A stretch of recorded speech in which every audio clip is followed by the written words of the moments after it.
The crimson silence. The oppressive weight of the monsoon night pressed in, thick with the scent of jasmine and the damp decay of the jungle floor. I woke not to a sound, but to its opposite, to the sudden, suffocating silence that had swallowed the cicadas' nightly chorus whole. It was a dead quiet, an unnatural void where a million tiny violins had just been playing. My body knew something was wrong before my mind did. My skin prickled with a cold sweat, despite the humid air that felt like a wet blanket on my face. My grandmother, my Yai, slept soundly on her thin cot across the small room, her soft snores a fragile rhythm in the crushing stillness. We were in her house, a simple wooden structure on stilts, nestled in a small village miles from the noise of Phnom Penh. I was here for Pichum Ben, to help her prepare the offerings for our ancestors. But this silence, it felt older and hungrier than any ancestor. Through the gaps in the woven bamboo wall, a faint, rhythmic pulsing of crimson light illuminated the broad, waxy banana leaves below. It wasn't the warm glow of a neighbor's lamp. It was a sick, biological light, like a giant heart beating in the darkness. Pulse, fade, the color of clotted blood. Then came the sound. A wet, dragging sound that slithered beneath the stilts of our house. It was heavy, laden with moisture, like a waterlogged sack of rice being pulled through thick mud. But there was a slick, almost sticky quality to it, a sound that made the hairs on my arms stand on end. With it, a smell drifted up through the floorboards. The coppery, metallic tang of old blood mixed with something acrid and sour, like spoiled meat left too long in the sun. My heart hammered against my ribs, a frantic drum against the silent night. I wanted to call out to my Yai to wake her, but my throat was tight with a primal fear that had stolen my voice. My gaze, wide with terror, fell to the floorboards. The pale moonlight filtering through the window caught something glistening. A viscous, dark trail shimmering like oil was seeping through the cracks in the wood. It wasn't just a puddle. It was moving, inching slowly, deliberately across the floor, directly toward my sleeping grandmother's cot. My paralysis broke. A strangled gasp escaped my lips. I scrambled off my mat, my hands slapping against the cool, worn wood of the floor. Yai, wake up. My voice was a choked whisper. The trail seemed to quicken its pace, a dark, silent serpent flowing toward her. I half crawled, half stumbled to her side and shook her thin shoulder, my hands trembling. Yai, I cried louder this time. She stirred, her eyes fluttering open, clouded with sleep. Kun, my child, what is it? A storm. Her voice was frail, a piece of old silk. I couldn't form the words. I could only point, my fingers shaking at the floor. But when she looked, and when I dared to look again, there was nothing there. The glistening trail was gone. The floorboards were dry, dusty, and empty. Outside, the crimson light had vanished. And slowly, tentatively, one by one, the cicadas began their song again, filling the void with their familiar, comforting drone. The dragging sound was gone. The smell of blood had faded, replaced by the scent of night-blooming flowers and damp earth. My grandmother looked from the empty floor to my terrified face. Her expression shifted from confusion to a deep, weary knowing. A shadow passed over her features that had nothing to do with the darkness of the room. A nightmare, Kun, she said, her voice gentle but without conviction. You had a bad dream. Go back to sleep. She patted my hand, but her own hand was cold as stone. I knew, and I think she knew, that what I had seen was no dream. The silence had been real, and as I lay back down on my mat, I could not sleep. I stared at the ceiling, listening to the chorus of the jungle, and I knew that something had been invited into that silence. Something ancient and unholy had paused its nightly hunt to peer into our home, and I was afraid, with a certainty that chilled me to my bone, that it would be back. The next morning, the sun burned away the shadows, and the village came alive with the familiar sounds of roosters and distant motos. The horror of the night felt distant, like a fever dream. I tried to convince myself that Yai was right. I was a city girl, a university student studying logic and science. I wasn't used to the deep, dark quiet of the countryside. My mind had simply played tricks on me. I went outside to the small chicken coop behind the house to collect the eggs for breakfast. Yai loved a simple omelet with rice. As I unlatched the flimsy bamboo door, a foul smell hit me. It was that same sour, rotten smell from the night, but now it was thick and cloying in the morning heat. Inside the coop, the other chickens were clustered in a far corner, silent and spooked. One of them, Yai's prize hen, lay on its side in the dirt. Its eyes were open and glassy. There were no marks on it, no signs of a struggle, no blood pooled on the ground, but its body looked deflated, sunken, as if something had carefully, meticulously drained every last drop of life from it. I felt a wave of nausea. A snake or a civet cat would have torn it apart, leaving a mess of feathers and gore. This was different. This was clean, surgical. I disposed of the hen, my hands shaking as I dropped it into a shallow grave behind the banana trees. I didn't tell my Yai. She was already frail, and her eyes held a new, worried glint every time she looked at me. I didn't want to add to her burden. Instead, I decided to walk through the village. I needed the noise, the sight of other people, to chase away the lingering dread. I bought some sweet mangoes from a vendor and exchanged pleasantries with neighbors mending their fishing nets. Everything was so normal. Children laughed as they chased a stray dog. The air smelled of cooking fires and river water. How could such a peaceful place harbor the kind of terror I felt last night? My walk took me past a house that was set a little apart from the others, shrouded by overgrown tamarind trees. It was old and neglected, the wood dark with age and moisture. An old woman sat on the porch, her back hunched, staring out with eyes that seemed too sharp and bright for her wrinkled face. This was Ming Da. I knew of her mostly through my Yai's hushed, dismissive comments. A strange woman, someone who kept to herself. Yai always said her family had bad history. As I passed, her gaze snapped to me. Her eyes weren't just sharp, they were hungry. It was a look of intense, almost predatory focus that made my skin crawl. She didn't smile or nod. She just stared. I quickly looked away, my heart starting to pound again, and hurried back toward the familiar safety of my grandmother's home. That afternoon, as we sat on the floor weaving palm leaves for the Pichum Ben offerings, I finally broke the silence. Yai, I began, my voice hesitant. The chicken, one of them, was dead this morning. Her hands, usually so deft and quick, stilled. She didn't look at me. She just stared at the half-finished offering in her lap. "How did it look?" she asked, her voice barely a whisper. I described the strange, drained appearance of the hen. I told her about the smell. I watched as all the color drained from her face.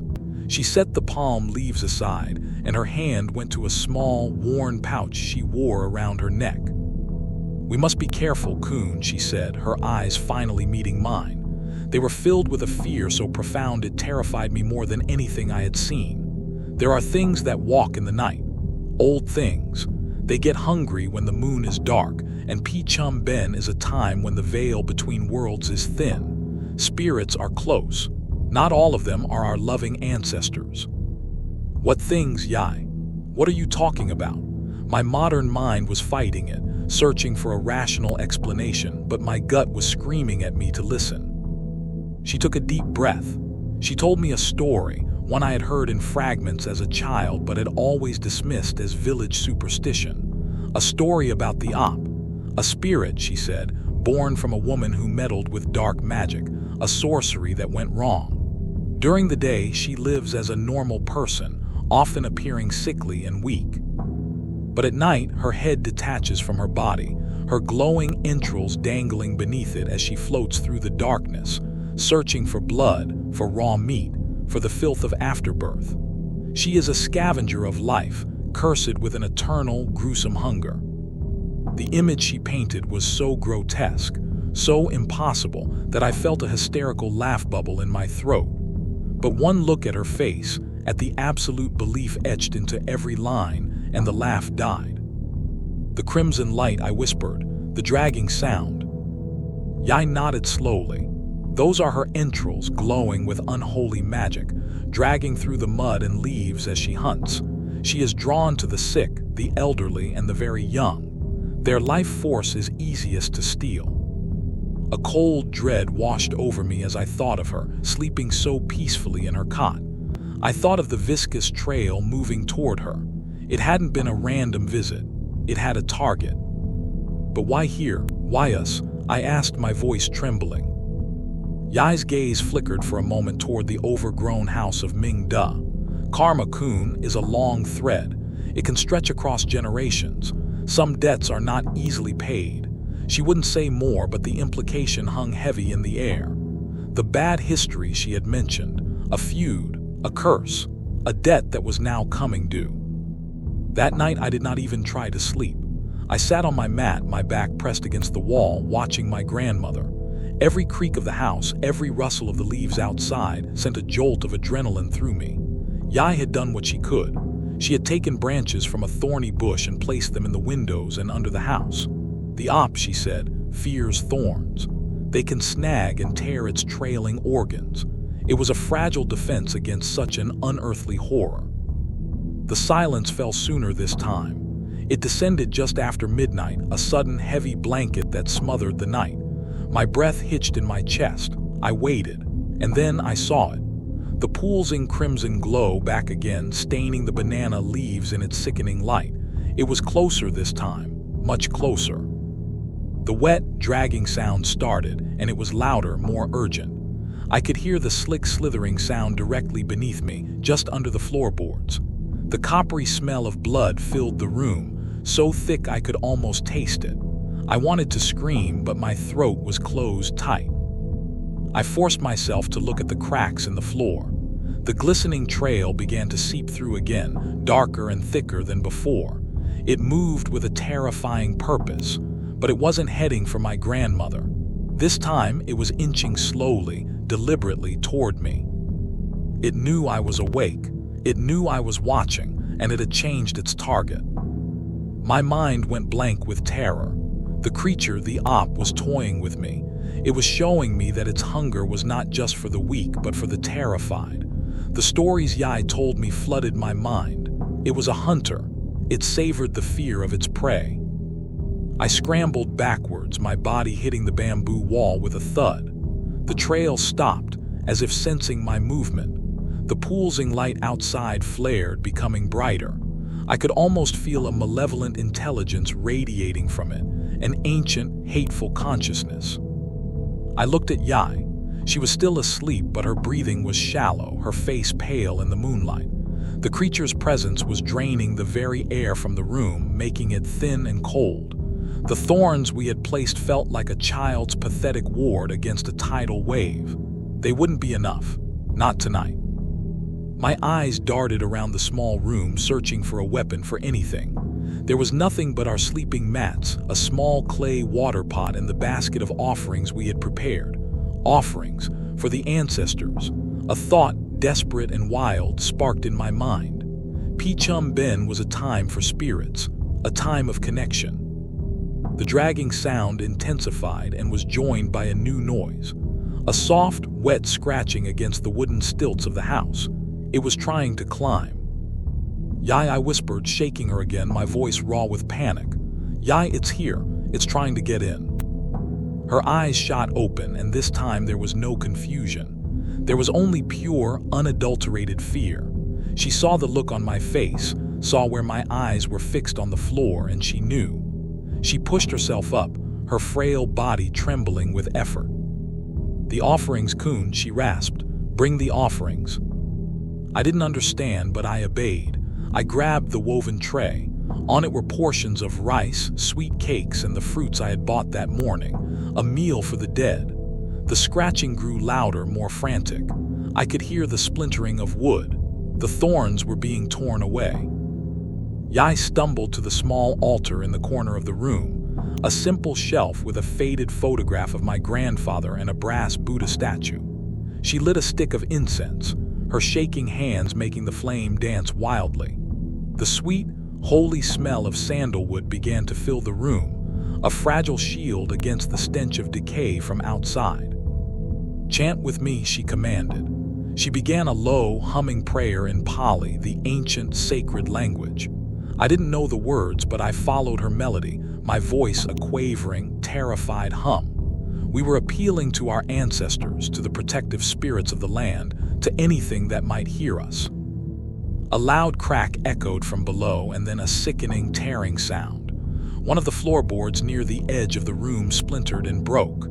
Through the newly opened hole, something dark and wet began to push its way through. It was not a hand. It was a pulsing, veined organ, glistening in the dim light, dripping a foul-smelling fluid onto the floor. I screamed, a raw, piercing sound. The prayer died in my throat. Yai grabbed a handful of the offering rice. "Throw it," she yelled. "Throw it at that thing." My mind screamed that this was insane, that throwing rice at a monster was the act of a mad woman. But I was beyond reason. I scooped up a handful of the sticky rice and flung it at the grotesque, pulsating mass. The moment the rice touched it, the thing recoiled as if it had been burned. It let out a sound, a gurgling, high-pitched shriek that was part animal, part human. It was a sound of pure agony and rage. The organ retracted back through the hole, disappearing into the darkness below. But the assault wasn't over. Outside the window, the crimson light rose higher. It was no longer illuminating the leaves below us. It was level with the house. I turned my head and I saw it. For the first time, I saw the op. It was worse than any story could ever describe. A woman's head, her face contorted in a silent snarl, her eyes burning with a red, hateful light. Her black hair floated around her like a dark halo, and below her neck, where her body should have been, was a cascading, tangled mass of glowing red intestines, a stomach, a liver, all pulsing with that same sickening light, all dripping that same dark fluid. It was a nightmare given form, a perversion of nature floating in the monsoon night. It stared directly at me. Its mouth opened, showing rows of sharpened, stained teeth.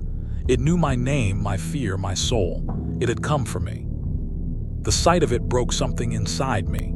All my logic, my education, my modern sensibilities, they all shattered into a million pieces. This was real. This thing was real, and it was going to kill us. Yai, however, seemed to find a strength born from desperation.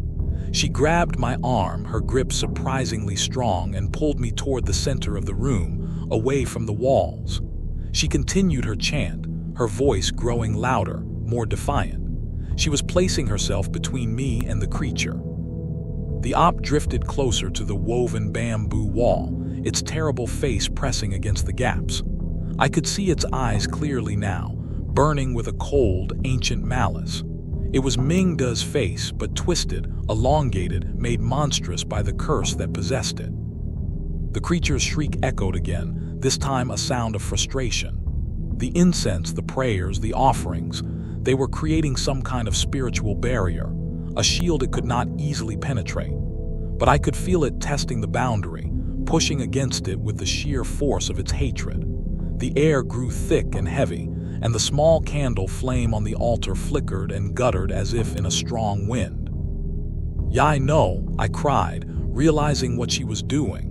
She was drawing its attention, focusing its rage onto herself to protect me. Her chanting grew weaker, her breath coming in ragged gasps. The energy it took to maintain the barrier was draining her. "You are young, Kun," she panted, her eyes never leaving the horrifying face at the wall. "Your life is a full bowl of rice. Mine is almost empty. This debt, it is my family's. It should not pass to you." The debt, the feud between her family and Mingda's. This wasn't just a random attack. This was vengeance. A curse passed down through generations, and it had finally found its moment to strike, preying on my grandmother's age and frailty. The op let out another shriek, and this time it rammed itself against the wall. The bamboo shuddered, groaning under the impact. Splinters flew into the room. It was going to break through. I had to do something. My eyes fell on the small brass Buddha on the altar, my grandfather. Yai had told me he was a devout man. I grabbed it, the metal cool and heavy in my sweaty palm. It felt solid, real, in a world that had dissolved into madness. Holding it out in front of me like a shield, I stood beside my grandmother and faced the wall. I closed my eyes and focused on the only prayer I knew by heart, a simple 5-precept blessing my mother had taught me as a child. I recited the words, my voice shaking at first, then growing stronger, fueled by a terror that was slowly turning into a desperate, defiant rage. The creature recoiled from the wall. Through the gaps, I could see its glowing form retreat slightly. The presence of the holy object, combined with our prayers, was anathema to it. It let out a long, frustrated hiss, like air escaping a punctured lung. But it wasn't finished. The pulsing red light began to dim, but the air grew colder still. Yai suddenly gasped, clutching her chest. Her chanting stopped. She crumpled to the floor, her eyes rolling back in her head. Yai, I screamed, dropping to her side. The protective energy in the room vanished. The barrier was gone. The op seized its chance. With a final, triumphant screech, it smashed through the wall, bamboo exploding inwards.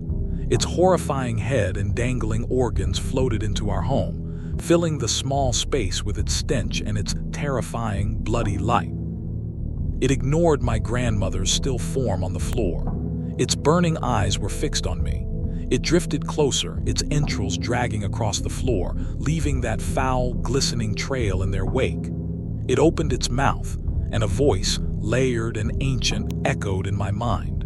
Not in my ears, but directly in my thoughts. A new body, young, strong, the debt will be renewed. I understood then. It didn't just want to feed. The curse needed a new host. Mingda's body was old and failing. It wanted me. It wanted to hollow me out and wear my skin, to continue its reign of terror for another generation. This was its ultimate prize. I was frozen, staring into the face of my own damnation. But as it loomed over me, my fingers tightened around the brass Buddha in my hand. It was all I had left. Love for my grandmother, a flicker of faith, and a desperate will to live. I didn't think. I acted. With a scream torn from the deepest part of my soul, I lunged forward and thrust the heavy brass statue directly into the creature's snarling face. The moment the holy metal made contact with its flesh, the op convulsed violently. A sound erupted from it that was not of this world, a deafening, reality-bending shriek of pure agony. Its glowing entrails flared with a blinding crimson light, and a wave of force threw me backward across the room. I hit the far wall and slid to the floor, my head ringing. The air was thick with the smell of burned meat. When my vision cleared, the creature was gone. The gaping hole in the wall showed only the dark, quiet jungle. The crimson light had vanished. The silence was broken by the gentle sound of the coming dawn and the first tentative chirps of the morning birds. It was over. The sun rose, casting gentle golden light through the hole in our wall. The village stirred back to life, oblivious to the war that had been waged in our tiny home. Mingda was found in her bed later that morning. The neighbors said she looked like a dried-out husk, her skin like paper, her body withered as if she had aged 100 years in a single night. The village elder declared she had died of a sudden sickness, but the whispers said otherwise.